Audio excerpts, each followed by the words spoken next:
नमस्कार, मैं हूं संतोष कुमार। आप देख रहे हैं DNCT लाइव। वास्तविक में आप जो मेरे परिदृश्य के पीछे जो स्कूल देख रहे हैं वो गवर्नमेंट मध्य विद्यालय बीहट है। मैं जोर देकर कह रहा हूं ये राजकृत मध्य विद्यालय बीहट है। कहने का तात्पर्य है कि सरकारी स्कूल। जिस सरकारी स्कूल का नाम सुनते ही हमारे चेहरे के सामने एक प्रतिबिंब बन के आता है कि एक टूटा फूटा खंडर होगा, जहाँ पर मास्टर साहब धोती में यूँ आप साइकिल से भागते आते होंगे और 4 बार फटकार लगाए और चलते बनते होंगे। लेकिन ऐसा नहीं है। जिस प्रधानाध्यापक महोदय के सामने मैं बैठा हुआ हूँ वो आज बेगूसराय के एक विजन बनकर के सामने आए हैं, जिन्होंने सरकारी स्कूल को इस स्तर पर उत्कृष्ट किया है जिसे देखने के लिए दूर दूर के लोग आ सकते हैं। मैं बहुत बहुत स्वागत करना चाहूँगा प्रधानाध्यापक रंजन सर का अपने चैनल में। बहुत बहुत धन्यवाद संतोष जी आपका। सबसे पहले मुझे आप बताएं, जो ये कार्य जो आपने किया है अद्भुत, हर जगह इतने ही रिसोर्सेज सारे प्रधानाध्यापक महोदय के पास होता है, लेकिन आप में, और मुझे लग रहा है कि इस कोरोना काल में, वैश्विक महामारी के दौर में जब लोग खुद को दबा के रखे थे, घर में बैठे हुए थे, उस समय का उपयोग करते हुए कैसे किया? ये बात आपने बिल्कुल सही कहा संतोष जी कि सारे विद्यालयों को सरकार की ओर से एक जैसे रिसोर्सेज मिलते हैं और स्वाभाविक है कि ये विद्यालय भी उससे अलग नहीं है।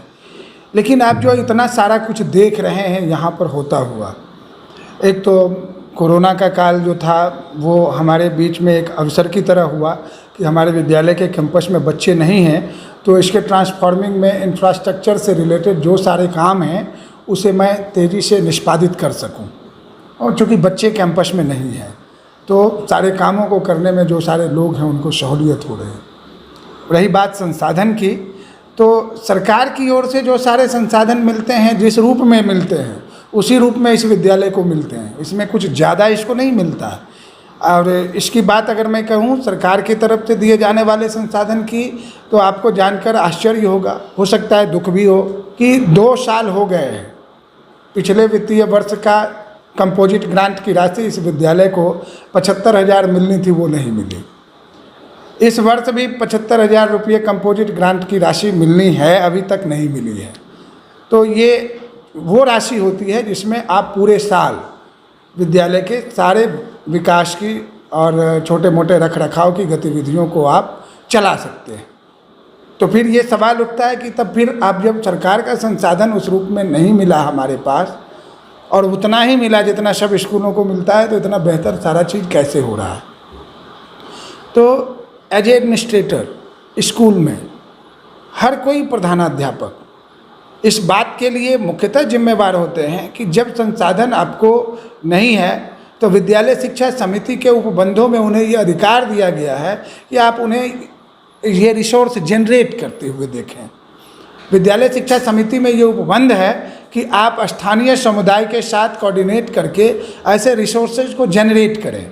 और हमें काफ़ी खुशी है कि मध्य विद्यालय बीहट की विद्यालय शिक्षा समिति में हमने एक बहुत ही मजबूत समिति के रूप में पाया है। और हमारे विद्यालय शिक्षा समिति की सचिव हैं, वो पूरा समय देती हैं विद्यालय को, और गांव और समाज के लोगों की ओर से जो विद्यालय को एक वेल्थ जनरेशन में और क्या कहते हैं संसाधनों के जुटाने में जो सारे सहयोग होते हैं, उन सारे चीज़ों को हम यहाँ पर संयोजित कर पाए हैं। तो विद्यालय में ये सारी चीज़ें आसानी से हो रही हैं। ये व्यक्ति के कर्तव्य निष्ठा को दर्शाता है। मैं तमाम प्रधानाध्यापकों के ऊपर आलोचना नहीं करना चाहूँगा, लेकिन जो इन्होंने किया है वो प्रत्यक्ष में है। इसको दिखाने के लिए किसी प्रामाणिकता की आवश्यकता नहीं है, जो है और वास्तव में ये कह रहे हैं कि इसी रिसोर्सेज के आधार पर इन्होंने किया है। और कोई ऐसा मुझे नहीं लगता है कि वर्तमान में सरकारी विद्यालयों में और रिसोर्सेज की आवश्यकता भी है। सिर्फ रख रखाव के हिसाब से जो किया हुआ है, आपका टॉयलेट हो या जो विद्यालय है, वो सब के सब प्राइवेट स्कूल से भी उच्च दर्जे का है। देखिए, एक चीज़ हम यहाँ संतोष जी साफ करना चाहेंगे कि प्राइवेट स्कूल के साथ कोई कंपैरिजन की बात नहीं। आप अगर देखेंगे तो आज सरकारी स्कूलों की बहुत सारी आलोचनाएं होती है तो प्राइवेट स्कूल में भी आप कुछ एक उदाहरण ही देखेंगे। बेगूसराय में भी आप देखें बहुत सारे निजी विद्यालय हैं, लेकिन आइडियलिस्टिक कंडीशन में आपको कुछ ही उदाहरण मिलेंगे। वहाँ भी बहुत बड़ा वैक्यूम है। और रही बात सरकारी और निजी विद्यालयों के बीच कंपैरिजन की, तो उसमें हम कहेंगे कि सरकारी विद्यालय के साथ प्राइवेट स्कूल के कंपैरिजन की बात केवल +2 से नीचे के सिस्टम में ही क्यों, +2 के ऊपर के सिस्टम में जब आप जाकर के देखेंगे तो पूरे देश के पैमाने पर इंजीनियरिंग के लिए सबसे बेस्ट इंस्टीट्यूशन देने वाला हमारा सरकारी शिक्षण संस्थान है।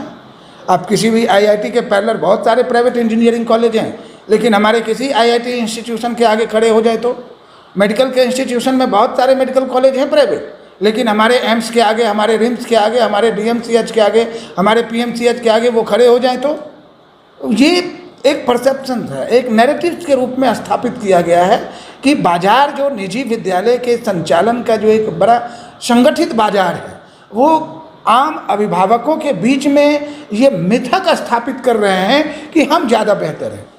जबकि होता यह है कि आज भी हम मॉडल रूप में शिक्षण व्यवस्था को सरकारी मशीनरी के माध्यम से ही रेगुलेट करते हैं निजी शिक्षण संस्थानों को भी। निजी शिक्षण संस्थान जितने भी रेगुलेट होते हैं वो CBSE से हैं। CBSE किसकी? सरकार की। तो हमारे से वो अलग नहीं है। हाँ, कुछ बात ये ज़रूर है कि थोड़ी बहुत कर्तव्य की उदासीनता में हम लोग, थोड़ा व्यवस्था के दोष में हम लोग थोड़ा पिछड़ जाते हैं। तो पिछड़ते हैं तो हम लोग फिर दम बना रहे हैं। हमारा विद्यालय, हमारी प्रतिष्ठा का घोष गांव समाज में जोरों से स्थापित हो और एक एक आदमी अपने गांव के स्कूल को अपने प्राइड से जोड़ करके देखें, अपने स्वत्व से जोड़ करके देखें, अपने स्वाभिमान से जोड़ करके देखें। और सच कहूँ तो राष्ट्रभक्ति की बात अगर कहीं से सृजित होती है तो सबसे ज़्यादा राष्ट्र के लिए जिंदा संसाधन अगर कहीं से क्रिएट होता है तो वो स्कूल है, राष्ट्रीय संपत्ति। इसलिए शिक्षकों को राष्ट्र निर्माता कहा जाता है। तो एक चैतन्य संसाधन को देने वाला विद्यालय जितना सुसंस्कृत होगा, जितना सुसज्जित होगा और जितना सुसमृद्ध होगा, हमारा राष्ट्र उतना सुसमृद्ध होगा। तो सरकारी विद्यालयों के समृद्धि के इस नए युग को बढ़ने दीजिए आगे और लोगों को जोड़िए ज़्यादा से ज़्यादा कि वो अपने गांव के स्कूल जो खंडहर की अवस्था में उनको दिख रहे हैं तो उनको सजाएं, उनको संवारें। ये मैं कहूँ तो रंजन सर के सरकार के प्रति भी एक निष्ठा है कि लोग यूँ कहें तो देसी भाषा में मैं कह दूँ कि नमक हलाली जिसको कहते हैं। सरकार के इन्होंने वर्णन किया कि जो एम्स है या उनके जैसे उच्च संस्थान हैं, उन संस्थानों का रख रखाव या कहें कि सरकार को एक प्रस्तुत करना पड़ता है जिसके वजह वो ज़्यादा जिम्मेदारी से उसको निभाते हैं। लेकिन जो हमारे विद्यालय हैं, गाँव का विद्यालय, लोग कहते हैं भारत गाँवों का देश है, यहाँ का दिल भारत गाँव है, लेकिन यहाँ के विद्यालय की हालत आप छुपा नहीं सकते हैं। यदि मैं दिखाना चाहूँ तो देख करके दर्द महसूस होगा आपको भी। तो मैं ये कहूँ कि जो आपने किया है वो वास्तविक में, और मैं और चाहता हूँ कि आप इस विज़न को दूर तक फैलाने में कुछ ऐसा टिप्स बताएं जो आपने किया है, कहाँ से संसाधन जुटाया है, थोड़ा सा सलाह दें और विद्यालयों को कि वो इस पर। और वास्तविक में एक बहुत अच्छी चीज़ आपने कही कि समाज से आपको एक बेहतर कमेटी मिला है। समाज के बगैर, यूँ कहें तो आसपास के परिवेश के बगैर किसी भी आदमी के अंदर की बस की बात नहीं है कि वो किसी प्रतिष्ठान को या उसको सुशोभित कर सके। यदि वो करता है तो मुझे सुनने में आ रहा है आपके साथ बहुत प्रताड़ना होती है। जो विकृत मानसिकता के लोग हैं वो प्रताड़ित करने की कोशिश करते हैं, उसे बिगाड़ते भी। सहयोग आप बोले कि यहाँ एक अच्छी कमेटी, जो आपके सौभाग्य की बात है, जिसके सहयोग से आप इतना अच्छा कार्य कर पाएँ। क्योंकि विद्यालय में अक्सर मैं देख रहा हूँ, जिन विद्यालयों में जाता हूँ उनको आपत्ति होता है कि समाज के लोग आए, वो दखल क्यों दे रहे हैं। ऐसे सरकारी एक अहम के तौर पर लिया जाता है लोगों में। इसमें एक दो चीज़ें अपने साफ दृष्टि से देखने की ज़रूरत है। जैसे कमेटी गठित करने का जो प्रोविज़न है सरकार का, वो बहुत ही साफ सुथरा प्रोविज़न है। उसमें ये कहा गया है कि जो विद्यालय में पढ़ने वाले बच्चे हैं, वो जो सबसे ज़्यादा रेगुलेट हैं, वो जो सबसे ज़्यादा बेहतर परफॉर्मेंस कर रहे हैं, वो जिनका रख रखाव, मतलब जो घर से आते हैं, तो उनके पारिवारिक पृष्ठभूमि, उनके रहन सहन में, उनके व्यवहार में, उनकी शालीनता में, उनके शिक्षा के प्रति जुड़ाव में वो दिख जाती है। तो आप वैसे नियमित आने वाले बच्चों, वैसे ज़्यादा बेहतर प्रदर्शन करने वाले बच्चों और विद्यालय के साथ जुड़ करके लगातार विद्यालय के निर्देशों का अनुपालन में अपने आप को प्रस्तुत करने वाले बच्चों को आप आइडेंटिफाई कीजिए। अगर हम ये करेंगे तो स्वाभाविक है कि उस गार्जियन तक हम पहुँचेंगे। और सरकार ने प्रोविज़न में साफ तौर पर कहा है कि जो, और विद्यालय शिक्षा समिति के अधिनियम में ऐसा है कि जो बच्चे ज़्यादा बढ़िया से आ रहे हैं, रेगुलर हैं, पढ़ाई कर रहे हैं, विद्यालय की गतिविधियों में भाग ले रहे हैं, तो उनके अभिभावक को चिन्हित करके आप उसकी एक बैठक बुलाइए और उसमें उन्हें मोटिवेट कीजिए और उनसे आप ये प्रस्ताव लीजिए कि कौन विद्यालय के रख रखाव में अपनी सेवा दे सकते हैं। क्योंकि विद्यालय शिक्षा समिति के लोगों को कुछ वेतन नहीं मिलना होता है। ये शुद्धता आप इसको इस रूप में देख सकते हैं कि उनके बच्चे पढ़ते हैं। कोई माँ बाप अपने बच्चों के शिक्षा दीक्षा से समझौता नहीं कर सकता है। अब जो देखते हैं निजी स्कूलों की व्यवस्था पर थोड़ी सी टिप्पणी भी करना चाहूँगा कि इसी समाज के गार्जियन अपने बच्चों का बैग हाथ में लिए, उनकी उंगली पकड़े, उन्हें अपने मोटरसाइकिल पर बिठा करके उनके बस स्टॉप तक छोड़ने जाते हैं या उनके स्कूल तक छोड़ने जाते हैं। वही बच्चे हमारे सरकारी विद्यालय में हैं, तो क्या हमारे वो गार्जियन यहाँ तक नहीं आ सकते हैं?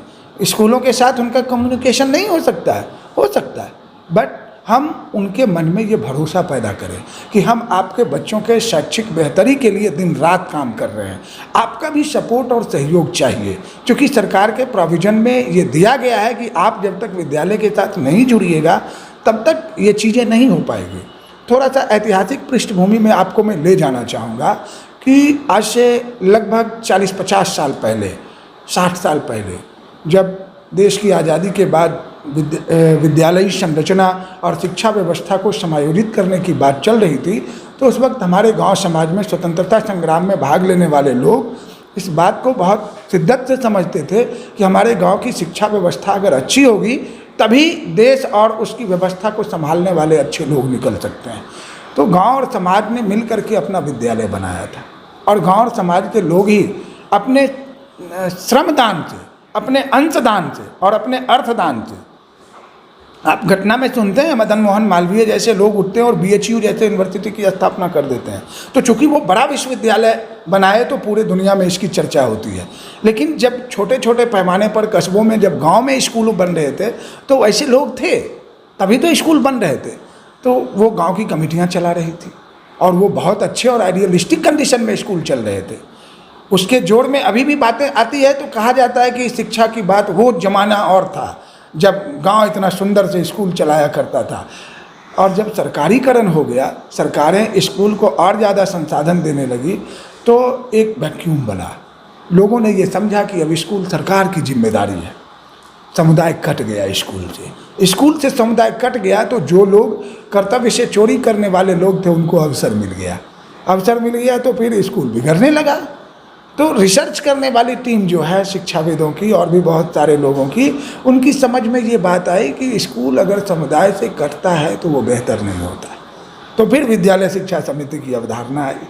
तो मैं उस कड़ी को वहाँ से जोड़ करके अभी ये बताता हूँ कि जो बच्चे स्कूल में आने वाले हैं और जो अपने बच्चों के शैक्षिक ज़रूरतों के प्रति जुड़ाव रखने वाले गार्जियन हैं, उनके साथ विद्यालय संयोजित हो और उसके गाइडेंस में एक कमेटी बने, तो वो कमेटी फॉर्मेट करेगी। देखा ये जाता है कि गांव में जो दबंग लोग होते हैं, जो प्रभुत्व वाले लोग होते हैं, जिनका कुछ वर्चस्व होता है, वो सब लोग स्कूल में बहुत तटस्थ रहने वाले लोगों को साइड करके कमेटी पर कब्जा कर लेते हैं। तो इसीलिए वो कमेटियाँ परफॉर्म नहीं कर पाती। जो गुर है वो गुर है, साफ तौर पर कहना है कि जो हमारा संस्थान है, उस संस्थान में जब तक आप सहयोग नहीं देंगे, क्षेत्रीय लोग, जनप्रतिनिधि या अभिभावक, तब तक इतने बड़े कठिन कार्य को कर पाना या इस जो संस्थान अब जड़ में चला गया है उसको लेके आना बहुत मुश्किल बात है। मैं ऐसे विद्यालय संस्थापकों को बहुत बहुत तहे दिल से शुक्रिया अदा करता हूं और निवेदन करता हूं कि हर लोग जो अब पीछे हैं वो आगे आने की कोशिश करें। यदि साथ नहीं चलते तो कम से कम पीछे चलने की कोशिश करें। बहुत बहुत धन्यवाद सर आपका। बहुत बहुत धन्यवाद। आज संयोग से बेगूसराय के दो स्वयंसेवी संस्थान पर्यावरण साथी और साइकिल पर संडे का अद्भुत मिलन हुआ। यहाँ पर ये वो युवाओं की टोली है जो प्रत्येक रविवार को इसका सदुपयोग करते हुए साइकिल से दूर दराज के गांवों तक जाते हैं, वहां जाकर पेड़ पौधे लगाते हैं या कहें कि पर्यावरण संरक्षण के जो भी कार्य होते हैं वो सब कार्य करते हैं। मैं बहुत आश्चर्यचकित हूं कि साइकिल पर संडे की टोली में बहुत सारे किशोर हैं, युवा हैं, जिन्हें वास्तविक मार्गदर्शित कर एक सुंदर कार्यों में लगाया गया है, जिससे हमारे समाज की सुंदर संरचना होगी और इसके लिए बीहट क्षेत्र के लोग धन्यवाद के पात्र हैं। इनके कार्य को सदैव बेगूसराय के लोग ऋण के रूप में याद रखेंगे।